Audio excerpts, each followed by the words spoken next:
Bonjour à toutes et bienvenue dans le Holistic Podcast, un podcast pour t'aider à guérir, t'aligner et rayonner. Et aujourd'hui, je vais vous parler des maladies chroniques, notamment les maladies chroniques que j'avais et comment je les ai guéries, donc notamment le SOPK et l'insuffisance rénale. Alors déjà, d'habitude, je parle souvent juste du SOPK et rarement de l'insuffisance rénale. Et je pense en fait que c'est important de parler de l'insuffisance rénale parce que mine de rien, ça touche de plus en plus de personnes et en cause, ça va être notamment l'hygiène de vie. Et je vois beaucoup de personnes en fait qui font des erreurs et qui ne prennent pas soin de leurs reins. Et donc ça, c'est pour ça qu'en fait j'ai envie de vous partager mon parcours. Si ça peut vous inciter en fait à prendre un peu plus soin de votre corps de façon générale, de vos reins également parce qu'ils ne sont pas increvables et d'arrêter aussi de suivre les tendances Instagram, notamment en termes de nutrition, qui sont lancées en tout cas souvent par des personnes qui a priori ne comprennent pas grand-chose au corps humain. Commençons donc par le commencement, c'est-à-dire comment je me suis retrouvée avec une insuffisance rénale. Alors moi, il faut savoir que depuis que j'étais petite, j'adorais en fait les protéines animales. Alors ce n'est pas ça qui a causé le dérèglement ou l'ablation, mais on va dire que c'est clairement un facteur aggravant et il faut se dire que dans notre société actuelle, il y a énormément de facteurs aggravants pour notre corps.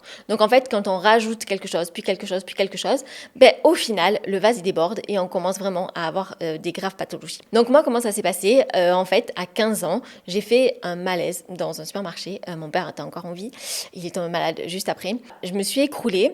Et j'avais énormément de fièvre et j'arrivais plus du tout à marcher en fait. Et ça m'a pris d'un coup. Alors que forcément j'avais 15 ans, donc j'étais suivie par des médecins, etc. Il n'y avait jamais eu de problème dans mes prises de sang ou quoi que ce soit. Je n'avais pas de problème de santé à ce stade-là de ma vie. Et d'un coup en fait je me suis écroulée, j'avais 42 de fièvre, je n'arrivais plus à marcher, je faisais que vomir. Voilà, j'étais vraiment pas bien. Donc mon père m'a amenée directement à l'hôpital. Et là, ça en est suivi beaucoup d'errances médicales parce que tous mes examens, toutes mes prises de sang, etc. revenaient normales et donc personne ne comprenait ce que j'avais. Donc, il y a des médecins qui me disaient que j'avais l'appendicite, alors qu'en fait, j'avais mal à gauche dans le dos et que l'appendicite est à droite devant. Voilà, mais il me disait par exemple, le diagnostic de l'appendicite est resté vraiment un moment et il me disait que c'était moi qui n'arrivais pas à localiser ma douleur correctement. Heureusement que mes parents à ce moment-là m'ont écouté, ils me disaient non en fait elle a pas l'appendicite, elle dit qu'elle a pas mal là, elle a pas mal là quoi. Voilà, donc je me suis pas fait opérer de l'appendicite alors que c'était plutôt ça qui les démangeait. Et donc je suis restée hospitalisée à peu près 2 mois dans cet hôpital où ils me faisaient passer des batteries d'examens et ils ne trouvaient pas ce que j'avais. Ma fièvre, elle était stabilisée parce que j'étais perfusée, donc la fièvre ça allait, j'étais à 38 je crois, mais par contre dès qu'il baissait le dosage, je remontais à 42. Il faut savoir qu'au-delà de 42 c'est très dangereux, tout simplement pour notre survie.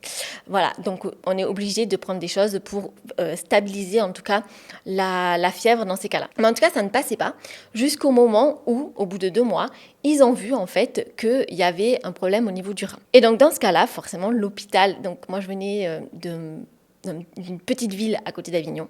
Et donc l'hôpital était trop petit et il n'avait pas les compétences en fait pour pouvoir me soigner, me traiter. Donc j'ai été transférée à l'hôpital de Marseille, à la Timone, où là j'ai été prise en charge et je suis restée en tout 8 mois hospitalisée. J'ai subi plusieurs opérations assez lourdes parce que tout simplement en fait mon rein gauche avait commencé à s'infecter et du coup il avait commencé aussi à infecter un petit peu tout ce qu'il y avait autour. Voilà, donc c'est la raison pour laquelle ma fièvre ne baissait pas, etc. Et du coup cette infection elle était due au fait que globalement mon rein il travaillait pas assez par rapport à ce qu'il aurait dû travailler. En fait, quand on a quelque chose dans le corps qui ne fonctionne pas correctement, en fait, il va commencer un petit peu à gangréner. Voilà, tout simplement. Et moi, c'est un petit peu ce qui s'est passé et donc ça a provoqué cette infection. Voilà, donc après je suis restée à la Timone et donc j'ai subi plusieurs opérations. Voilà, et on m'a enlevé mon rein et on m'a dit que il n'y avait plus rien à faire après, que j'avais qu'un seul rein et qu'il n'y avait pas forcément d'hygiène de vie à suivre ou quoi que ce soit pour maintenir cet état de rein. Enfin voilà, c'est cette fonction rénale, mais que voilà, juste je vivais normalement et qu'on avait 2 reins, mais qu'en vrai on pouvait très bien en vivre avec qu'un. Donc ça déjà c'est faux, hein. Quand le corps, on a quelque chose en double, c'est qu'en général on en a besoin. Mais bon, là voilà, on me disait que d'avoir 2 reins ça servait à rien, que je pouvais très bien vivre normalement sans faire particulièrement attention avec un seul rein. Du coup, j'ai vécu normalement. Ensuite, forcément, je suis retournée au lycée, etc. J'ai fait mes études et donc je buvais un petit peu d'alcool quand je sortais, même si je buvais vraiment pas beaucoup, parce que ça n'a jamais été trop mon truc, mais un petit peu. Je mangeais pas mal de protéines animales dans le sens où moi, j'étais une grande fan des produits laitiers. Donc, je mangeais beaucoup de fromage, surtout des parmesans, pas mal de viande aussi parce que j'étais très carnivore. Voilà, donc pour vous dire, en fait, j'ai fait des efforts sur mon alimentation parce que je suis arrivée à un point où je ne pouvais plus faire autrement quand même. Après, je vais vous parler de ce que j'ai changé, bien sûr. Mais voilà, donc tout ceci, en fait, a aggravé, sans que je le sache, ma fonction rénale. Mais moi, j'étais quand même un petit peu stressée, surtout qu'entre-temps, mon père était mort d'un cancer. Donc, j'étais un petit peu traumatisée par rapport à la santé. Et donc, quand même, tous les ans, je faisais des checks complets, prise de sang, etc., pour vérifier que ma fonction rénale allait bien, que tout allait bien, en fait. Parce que j'avais vraiment, je pense que c'était une de mes plus grandes peurs, c'était d'avoir vraiment un cancer et de passer par les étapes où mon père était passé. Donc voilà, donc j'étais très suivie et tout allait bien. Jusqu'à mes 28 ans. Et donc ça, c'était important à comprendre. C'est qu'en fait, quand on a un problème de rein, c'est pas la fonction rénale se dégrade petit à petit. C'est qu'on passe d'une fonction rénale normale à bim, on est en insuffisance rénale, c'est trop tard. Voilà. C'est pas en fait un organe qui se dégrade au fur et à mesure, qui nous envoie des signaux d'alerte, qui nous envoie des symptômes, etc. Contrairement par exemple à d'autres pathologies comme le SOPK. Parce que sur cette période-là, en tout cas le début de ma vingtaine, j'étais toujours sous pilule de Diane 35 parce que je ne le savais pas à l'époque, mais le SOPK. Et du coup, quand j'ai commencé à avoir mes règles adolescentes, j'avais des flux très très abondants, très douloureux, j'avais beaucoup d'alopécie, j'étais un peu déprimée, dépressive, mais bon, après on peut pas dire que je vivais une période qui était hyper enjouée, donc voilà, je pensais que c'était surtout ça, et donc on m'a donné la pilule, notamment pour l'acné, parce que j'étais complètement défigurée par l'acné, j'avais vraiment une acné sévère. Donc voilà, donc sur toute cette période-là, j'avais pas vraiment de symptômes du SOPK, vu que j'étais sous pilule Diane 35 qui était très dosée, et donc pas de déséquilibre hormonaux apparent, vu que j'étais sous hormones artificielles. Et ça, c'est important de se le dire, c'est que la pilule ne règle pas le problème, ce sont juste des hormones artificielles qui viennent de couper en fait nos hormones naturelles. Donc c'est pour ça que souvent on n'a pas de symptômes quand on a du SOPK avec la pilule. Donc je vis ma vie jusqu'au jour où j'étais très très fatiguée, j'étais vraiment fatiguée, et moi je voulais pas aller chez le médecin en fait. Voilà, parce que je sentais qu'il y avait quelque chose qui allait pas, et donc j'avais pas envie qu'on m'annonce une mauvaise nouvelle. Et donc c'est ma mère qui est montée du sud, donc à ce moment-là je faisais mes études à Paris, qui est montée du sud et qui m'a traînée en fait chez le médecin pour faire une prise de sang. Et là, le médecin m'a dit, en fait vous êtes en insuffisance rénale. C'est pour ça qu'il y a la fatigue. Donc moi, j'étais furax parce que je faisais des prises de sang tous les ans et je disais en fait, comment vous n'avez pas pu le voir avant? Comment je passe d'une fonction rénale normale à directement, une insuffisance rénale. Donc bon, il m'a un petit peu envoyé bouler et il m'a dit d'aller à l'hôpital américain voir l'urologue qui était aussi le chef de service. Du coup, j'y vais, 200 € de dépassement de frais d'honoraires pour 5 minutes de consultation, donc voilà, toujours ravie. Donc ça aussi, le truc la santé est gratuite en France, ça dépend les problématiques. Quand on a certaines problématiques et qu'on doit voir des spécialistes, en général, c'est pas gratuit. Donc ensuite, je suis allée voir cet urologue et au bout de 5 minutes de consultation, il m'a juste fait une échographie du rein, il a regardé mes bilans sanguins et en 5 minutes, alors que j'avais à ce jour 28 ans, il m'a dit le rein il est foutu et dans moins de 2 ans, avant tes 30 ans, tu seras sous dialyse, donc tu reviens me voir à ce moment-là. Et voilà, et je me suis retrouvée dehors, autant vous dire que je me suis effondrée. On ne peut pas dire comme ça à 28 ans que la vie d'une personne est terminée, parce que la dialyse, pour les personnes qui ne savent pas, c'est basiquement, on est branché à une machine qui va filtrer le sang, parce que le rein, sa fonction, c'est de filtrer le sang, d'éliminer les toxines, etc., qui vont être ensuite éliminées du coup via les urines. Voilà, donc basiquement, la dialyse, c'est d'être branché à une machine qui va filtrer le sang, et on est branché à cette machine un jour sur deux. C'est-à-dire qu'un jour sur deux, on passe entre 5 et 6 heures par jour à l'hôpital, branché à la machine, et le reste de la journée, on dort, parce que vous vous doutez bien que c'est quelque chose de très fatigant. On fait sortir votre sang pour le filtrer dans une machine et on le fait re-rentrer. C'est pas quelque chose, je pense, de très agréable. Ma grand-mère était sous dialyse, mais voilà, je pense pas que ce soit quelque chose que quelqu'un ait envie de vivre. Donc suite à ça, en fait, j'ai pas voulu me résigner, et donc j'ai commencé à voir beaucoup de spécialistes, de néphrologues, etc. Et tous me disent la même chose, qu'il n'y avait rien à faire sur l'hygiène de vie, etc. J'ai appris plus tard, en fait, que la fonction rénale, tout le monde s'en fout. J'ai rencontré un néphrologue ensuite, qui n'est pas mon néphrologue actuel parce qu'il est parti à la retraite, mais qui me disait, si, en fait, il y a des choses à faire sur l'hygiène de vie, c'est juste qu'il n'y a pas d'études dessus, tout simplement parce que la dialyse rapporte tellement d'argent que ce n'est pas financièrement lucratif de conseiller sur l'hygiène de vie ou de trouver un traitement parce que la dialyse est vraiment quelque chose de très rentable. Et donc c'est pour ça que dès que les fonctions rénales commencent à baisser, les urologues, ils cherchent pas, en fait, ils disent on se voit en dialyse parce que c'est un petit peu le jackpot. Alors ça, je vous dis ce que mon néphrologue du moment m'avait dit. Voilà. Et donc lui, il m'a donné quelques conseils et donc c'est à partir de là aussi où je me suis formée à la naturopathie, etc.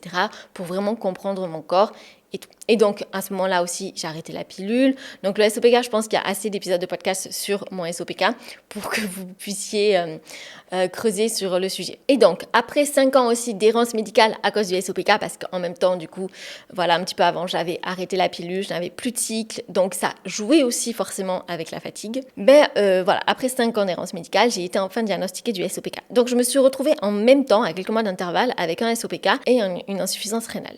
À part que je ne le savais pas. Mais ensuite, quand j'ai été diagnostiquée du SOPK, je suis allée voir des nutritionnistes, soi-disant spécialisés dans l'insuffisance rénale, et qui me disaient, en fait, pour ton insuffisance rénale, donc il ne faut pas manger de protéines, un régime hypoprotéiné, que ce soit animal ou végétal, et vraiment limiter au maximum les protéines animales, éviter le sucre, l'alcool, etc. Voilà, tout ce qui, en fait, crée des déchets et surcharge votre corps. Mais cette nutritionniste m'a dit aussi en même temps, ah oui, mais avec le SOPK, il faut manger des protéines, en fait, pour guérir le SOPK. Donc elle me disait, parce que avec le SOPK, il ne faut pas manger de glucides. Alors ça, c'est totalement faux. J'ai fait un épisode sur la résistance à l'insuline, le SOPK et les glucides. C'est totalement faux d'arrêter les glucides pour guérir une résistance à l'insuline ou un SOPK. Voilà. Mais en tout cas, c'était les croyances, et je pense que c'est les croyances encore de beaucoup de praticiens, comme quoi, effectivement, il faut arrêter les glucides. Donc elle me disait ça. Elle me disait, avec le SOPK, tu dois arrêter les glucides, manger des protéines, mais avec l'insuffisance rénale, tu peux pas manger de protéines. Donc je lui dis, ok, donc concrètement, qu'est-ce que je peux manger en fait? Elle m'a dit que des légumes. Que des légumes. Alors, si je ne mange jamais de féculents et que je ne mange pas de protéines, en fait, je me suis dit, mais c'est pas possible.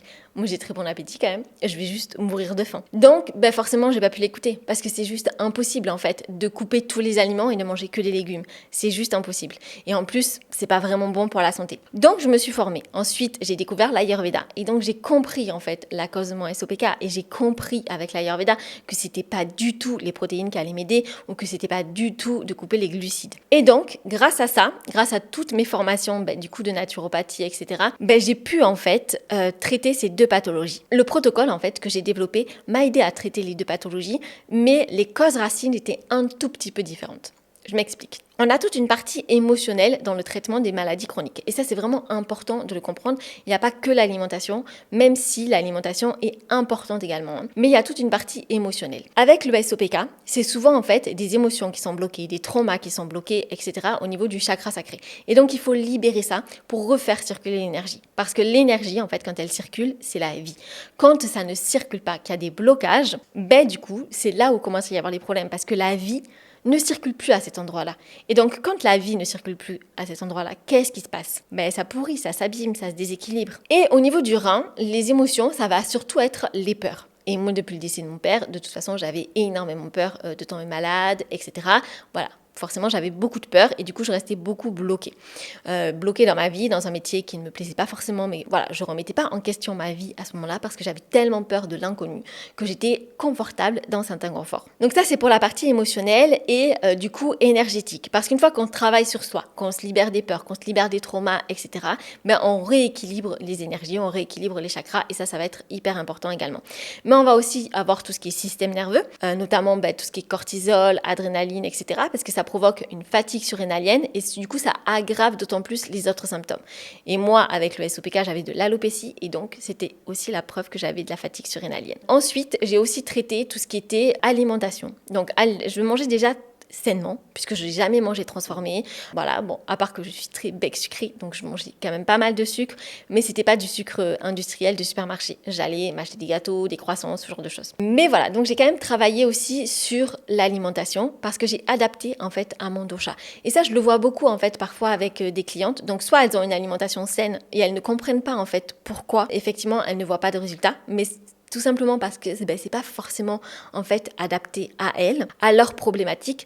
Regardez, là par exemple, on dit c'est vraiment la mode de manger plus de protéines. À part que si quelqu'un en fait avec un rein fragile suit ce genre de conseils alors qu'elle n'a même pas conscience en fait qu'elle a une petite fragilité au niveau du rein, en fait elle va vite tomber en insuffisance rénale quoi. Plus l'excès de protéines qui provoque aussi une surcharge du foie parce que ça provoque, quand on mange des protéines, surtout animales, on produit énormément de déchets azotés, donc ça surcharge le foie. Donc plus vous en mangez, je ne dis pas qu'il ne faut pas en manger, je dis juste qu'il faut avoir une quantité de protéines animales qui est raisonnable parce que ce n'est pas les protéines, ce n'est pas notre besoin prioritaire pour le fonctionnement de notre organisme. Et ça, je vais vous l'expliquer juste après. Donc quand on consomme trop de protéines par rapport à ce que l'on devrait et à ce que notre corps est en capacité d'assimiler, forcément on produit beaucoup de déchets azotés. Le foie, il est saturé. Quand le foie il est saturé, ça veut dire quoi? Ça veut dire qu'il élimine pas en fait les toxines qui sont accumulées tout au long de la journée. Et donc, des toxines qui restent dans votre organisme, vous vous doutez bien que c'est pas très bon pour votre santé. Ça va causer des problématiques, des pathologies sur le long terme. Mais aussi des pathologies hormonales parce que les excès d'hormones, les excès d'androgènes que l'on a avec le SOPK,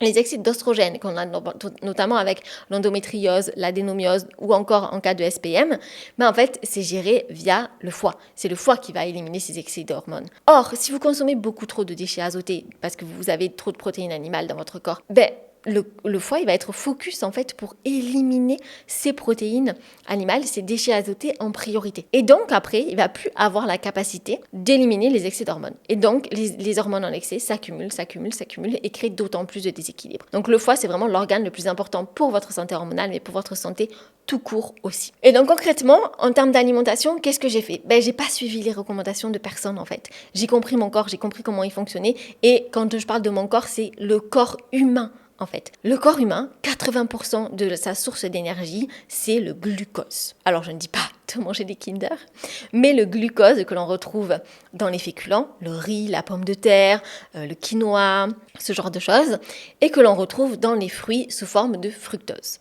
Voilà, mais une fois que tous ces types différents de sucre arrivent dans l'organisme, tout ceci est transformé en glucose et va être utilisé en fait par les mitochondries, donc qui sont les cellules qui produisent l'énergie. L'énergie, c'est l'ATP. Le glucose va être utilisé par ces cellules pour produire de l'énergie. Et l'énergie, c'est pas l'énergie dont vous avez forcément besoin pour courir, même si c'est en partie, mais ça va être l'énergie pour faire fonctionner correctement vos poumons, votre cerveau, votre cœur, vos reins. Le corps fonctionne avec de l'énergie. C'est un peu comme votre voiture, la batterie de votre voiture. Si vous enlevez la batterie, vous n'allez pas aller bien loin en fait. Votre corps, il produit de l'énergie juste pour fonctionner normalement en fait. Sans même parler de toutes les autres activités que vous allez faire, du sport, etc., qui va vous demander un surplus d'énergie. Juste pour fonctionner, il a besoin d'énergie. Et cette énergie, elle est apportée par le glucose. Donc, toutes les diètes qui vous disent il faut supprimer les glucides, il faut supprimer les fruits ou quoi que ce soit, peu importe la pathologie que vous avez, même si c'est de la résistance à l'insuline, j'ai fait un épisode sur la résistance à l'insuline qui explique le fonctionnement et la cause, c'est pas du tout le sucre, en tout cas pas les sucres naturels. Donc, il ne faut pas en fait limiter les glucides. Les glucides, c'est ça qui va protéger vos surrénales, c'est ça qui va protéger vos organes, qui va vous donner suffisamment d'énergie pour faire fonctionner votre corps correctement, pour du coup, quand il fonctionne correctement, lui donner la capacité de guérir par lui-même, de renforcer votre système immunitaire aussi. Pas que, mais voilà. Mais aussi de vous donner l'énergie pour faire d'autres choses. Donc les glucides sont vraiment hyper importants et sont à consommer vraiment à tous les repas et ça j'insiste vraiment. Donc voilà globalement ce que j'ai mis en place. J'ai travaillé sur mes peurs, sur mes schémas, sur mes croyances limitantes. J'ai travaillé sur mon équilibre énergétique. J'ai travaillé sur mon schéma mental. J'ai fait un épisode de podcast sur l'effet nocebo. Dites-vous que quand vous avez des schémas qui alimentent la maladie, des schémas de pensée parce que vos symptômes ils sont au quotidien et que du coup c'est omniprésent. Vous alimentez sans le vouloir, vous nourrissez sans le vouloir cette maladie.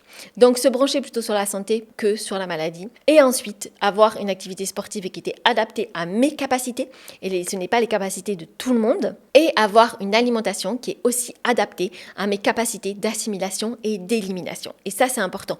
Il n'y a pas une quantité de protéines à manger par personne ou une quantité de glucides ou etc. Non, c'est en fait quelle est votre capacité d'assimilation et quelle est votre capacité d'élimination. Est-ce que votre rein fonctionne bien? Est-ce que votre foie aussi? Est-ce que votre digestion également? Est-ce que vous arrivez en fait à éliminer correctement les toxines? Avant de surcharger votre corps en rajoutant des déchets azotés, notamment via les protéines animales, mais via d'autres choses aussi, via les produits transformés, etc., avez-vous une bonne capacité d'assimilation? Voilà, ça c'est la première question. Et si ce n'est pas le cas, ça veut dire que potentiellement vous êtes en surdosage. Parce que tous les troubles digestifs, en tout cas la majorité, ils sont causés par un foie qui est surchargé. Et donc, comme je l'ai partagé beaucoup sur les réseaux sociaux, j'ai guéri mon SOPK avec tout ce protocole-là. Et j'accompagne aujourd'hui de nombreuses femmes qui ont le SOPK. Et j'ai même des clientes qui, à la fin du protocole, elles aussi ont vu leur médecin et les médecins leur ont dit qu'elles ont guéri du SOPK. Donc c'est possible. N'ayez pas les croyances limitantes que ce n'est pas possible, tout ça parce que quelqu'un vous a dit que c'était pas possible. Croyez en votre capacité de guérison et elle deviendra possible. Et ensuite, j'ai aussi guéri mon insuffisance rénale. Donc ça, c'est très récent puisque c'est arrivé cette semaine. Donc tous les ans, au moins une fois par an, voire tous les 6 mois, je fais checker ma fonction rénale. Et le rein, comme je vous disais, en fait, il descend très vite. Et donc, je m'explique. Pour mesurer en fait le fonctionnement de votre fonction rénale, vous allez regarder le DFG dans votre bilan sanguin. Le DFG, c'est le débit de filtration globulaire. Donc, c'est lui qui permet de dire si votre fonction rénale, donc pour les personnes qui ont 2 reins, les 2 reins, fonctionnent bien ou pas. Il y a différents ensuite degrés d'insuffisance rénale quand vous êtes en insuffisance rénale. Moi, quand j'ai été diagnostiquée en insuffisance rénale, mon DFG, il était à 62. Il faut avoir en tête que voilà, un DFG normal, donc une fonction rénale normale, c'est au-dessus de 90. Et en dessous de 59, c'est la dialyse. Moi, j'étais à 62. Donc, d'où le problème. Et donc, les médecins, qu'est-ce qu'ils m'ont dit? Ils m'ont dit, c'est impossible, du coup, de stabiliser ou de faire remonter la fonction rénale. Ensuite, j'ai trouvé le néphrologue qui m'a parlé, du coup, de ce système de dialyse, et à quel point c'était lucratif. Et il me disait que si, c'était tout à fait possible de stabiliser. Pas d'améliorer, mais de stabiliser. Ensuite, mon néphrologue, il est parti à la retraite. J'en ai eu un autre qui était pareil, très ouvert sur les médecines holistiques et tout ça. Donc, il me disait, si, c'est tout à fait possible de stabiliser. Il me disait, là, voilà, la fonction rénale. Moi, ma fonction rénale, elle s'améliorait pas au fur et à mesure des années, mais elle restait stable. Donc, déjà, c'était une grande victoire. Elle restait stable. Et donc, il me disait, on peut la stabiliser, mais on peut pas le remonter. Parce que chaque fois, tous les ans, ma mère me disait, ah oui, mais t'es sûre, t'as redemandé vraiment, tu peux pas remonter la fonction rénale, etc. Je disais, non, il dit que non, il dit que non. Donc, moi, je continue au moins de stabiliser. Voilà, tant que j'évite la dialyse, c'est le principal. Et là, j'ai fait du coup des examens à Bali, comme tous les ans depuis que je vis à Bali. Et là, d'un coup, mon DFG, il est passé de 62, donc pas loin de la dialyse, à 86, donc pas loin d'une fonction rénale normale, sachant que moi, j'en ai qu'un de rein, pas 2. Donc c'est déjà, c'est énorme d'atteindre ça. Et donc forcément, mon médecin ici m'a dit qu'il n'y avait pas d'insuffisance rénale, que tout était OK. Mais je voulais quand même vérifier. Donc j'ai quand même contacté mon néphrologue en France, donc on a fait une consultation, et il m'a dit effectivement que le DFG était normal, la fonction rénale était normale. Et donc je lui ai demandé, j'ai fait normal pour quelqu'un qui a un rein en insuffisance rénale, et donc qui a stabilisé, ou normal pour une personne en bonne santé qui aurait 2 reins avec une fonction rénale normale. Et il m'a dit, une fonction rénale normale, c'est une personne qui a 2 reins et dont les reins fonctionnent bien. Donc il me dit, là, il n'y a pas de signe d'insuffisance rénale.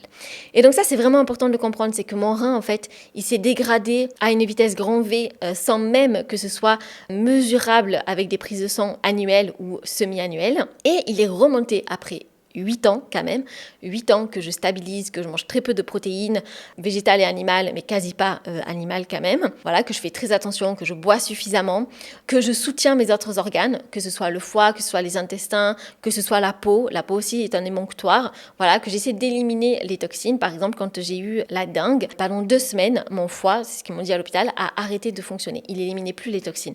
Et je le sentais, j'étais vraiment pas bien. Donc, qu'est-ce que j'ai fait? J'ai pas en fait bu plus pour tout balancer sur mon rein. Par contre, j'ai fait énormément de sauna pour que ma peau élimine les toxines qui étaient en excès parce que mon rein n'avait pas pu fonctionner pendant 2 semaines. De toute façon, pendant 2 semaines, j'avais rien mangé, donc on ne peut pas dire que c'était l'alimentation qui m'avait rajouté des toxines, puisque j'étais dans l'incapacité de manger, j'étais hospitalisée et très mal. Donc voilà, mais j'avais utilisé un autre émonctoire que le rein. Donc j'ai mis en place à chaque fois des stratégies pour ne pas surcharger mon rein. J'ai eu un accident de scooter avec 6 fractures, une hémorragie interne, j'ai pas pris d'antidouleur, ni à l'hôpital, ni après. À aucun moment, j'ai pris des traitements. Je ne prends pas de compléments alimentaires non plus, parce que tout ça, ça contient des excipients qui surchargent le foie et les reins.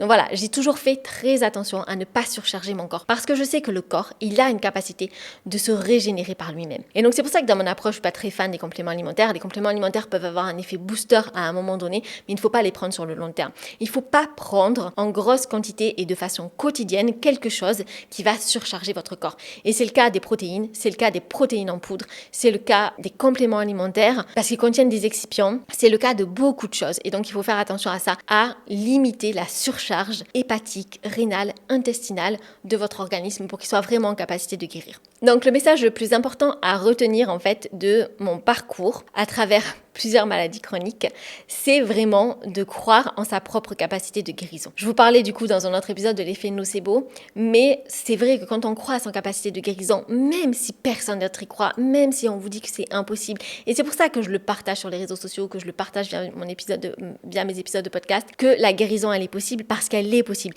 Et à partir du moment où vous y croyez, elle devient possible pour vous aussi. Mais encore faut-il y croire, parce que si vous faites des choses, si vous mettez en place plein de choses, l'alimentation, etc., mais en même temps que vous vous dites « ça sert à rien, ça marchera pas, etc. », mais effectivement, ça ne marchera pas. Et toutes les guérisons ne sont pas miraculeuses et ça prend pas 3 semaines. Voilà, moi le SOPK, je l'ai guéri, je l'ai régulé rapidement. Au bout de 3 mois, j'avais plus de symptômes de SOPK, en juste 3 mois. Mais pour autant, j'avais toujours le SOPK. Il m'a fallu 5 ans pour guérir du SOPK, où là, j'avais plus du tout de follicules, j'avais plus de symptômes, tous mes bilans hormonaux étaient normaux, alors que jusqu'à récemment, du coup jusqu'à l'année dernière, j'avais encore des follicules au niveau des ovaires. Donc j'avais toujours un signe de SOPK, même si j'avais plus de symptômes. Mais là, au bout de 5 ans, j'ai guéri du SOPK. Au bout de 8 ans, j'ai guéri mon insuffisance rénale. Donc c'est pas quelque chose de magique. On va se dire, ça y est, on arrête les protéines, on arrête l'alcool. C'est ce que j'ai fait drastiquement d'un coup. Et on va avoir des résultats. Non, il faut laisser le corps le temps de se régénérer. Mais le corps, il peut se régénérer. Donc il faut apprendre la patience et il faut faire confiance à son propre corps, à sa capacité de guérison. Et ça, c'est vraiment la première étape. Donc si vous souffrez de maladies chroniques, commencez à switcher votre état d'esprit en mode « je peux guérir » et non pas « je suis malade ». Non, il y a une différence entre « je suis malade » parce que du coup, c'est votre identité. C'est très difficile de se détacher de sa propre identité. « j'ai une maladie chronique ». C'est 2 choses différentes. Quand on a quelque chose, ça veut dire qu'on peut s'en débarrasser. Et donc déjà faire ce switch dans votre tête. J'ai une maladie chronique et pas je suis malade, mais j'ai une maladie chronique. Et ensuite, j'ai une maladie chronique, mon corps est capable de guérir, je suis capable de guérir. Et ensuite déjà, si vous êtes sur cette fréquence-là, vous allez attirer des personnes qui peuvent vous aider, vous allez attirer des bonnes informations pour vous aider. Bref, vous allez attirer des opportunités qui vont nourrir votre croyance de la guérison. Ça, c'est hyper important. Voilà, j'espère que cet épisode vous a plu. Si jamais vous souffrez de maladies chroniques, je vous invite à réserver votre bilan offert de 45 minutes. Le but, c'est de parler vraiment de votre cas particulier, de voir si je peux vous aider, parce que clairement, je ne suis pas spécialiste de toutes les maladies chroniques. Donc voilà, il faut déjà être sûr, donc c'est pour ça que je fais un bilan offert, que je suis la personne la plus adaptée pour vous aider, mais aussi que la méthode résonne en vous. Voilà, donc vous pouvez réserver votre appel gratuit par rapport à ça. Et si cet épisode vous a plu, je vous invite à le partager. Peut-être que ça pourra donner de l'espoir à quelqu'un qui effectivement a une maladie chronique aujourd'hui, à le liker et à mettre les petites étoiles. Et on se retrouve mardi prochain pour un prochain épisode.